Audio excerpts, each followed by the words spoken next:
تازہ ترین ویڈیوز کے لیے چینل کو سبسکرائب کر کے بیل آئیکن اور آل نوٹیفیکیشن پر کلک کریں تاکہ آپ کو ملے ہر اپڈیٹ سب سے پہلے۔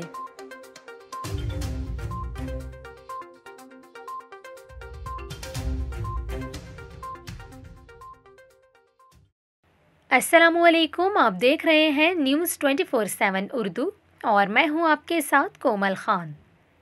ناظرین، ابھی آپ کو بتائیں، ملک میں کورونا کی تیسری لہر انتہائی تشویشناک ہوتی جا رہی ہے۔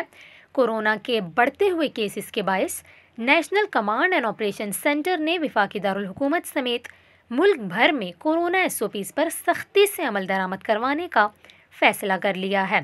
اگر ہم بات کریں ملک کے دو بڑے شہروں کراچی اور لاہور کی، تو یہاں بھی کورونا مریضوں میں ریکارڈ اضافہ دیکھا گیا ہے۔ کراچی میں کووڈ-19 کی تھرڈ ویو کے باعث اسپتالوں میں ایک بار پھر کورونا کے مریضوں میں اضافہ ہونے لگا ہے۔ اسی حوالے سے محکمہ صحت سندھ کا یہ کہنا ہے کہ کراچی کے سرکاری اور نجی 38 اسپتالوں میں اس وقت 40 مریض وینٹیلیٹرز پر ہیں، جبکہ 51 مریض ICU میں ہیں۔ اسی طرح اگر ہم لاہور کی بات کریں تو لاہور میں بھی کورونا کے مثبت کیسز میں تشویشناک حد تک اضافہ ہو گیا ہے۔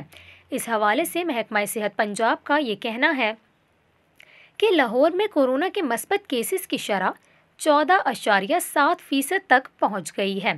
اسی حوالے سے اب وفاقی وزیر اور NCOC کے سربراہ اسد عمر نے یہ بتایا کہ NCOC نے کورونا کے باعث لگائی گئی پابندیوں میں مزید اضافے کا فیصلہ کر لیا ہے۔ اسد عمر نے کہا کہ بڑھتے ہوئے مثبت کیسز کے باعث مختلف سرگرمیوں پر پابندی کا فیصلہ کیا گیا ہے۔ اسلام آباد اور صوبائی انتظامیہ کو کورونا SOPs پر سختی سے عمل درآمد کروانے کی ہدایت کی گئی ہے۔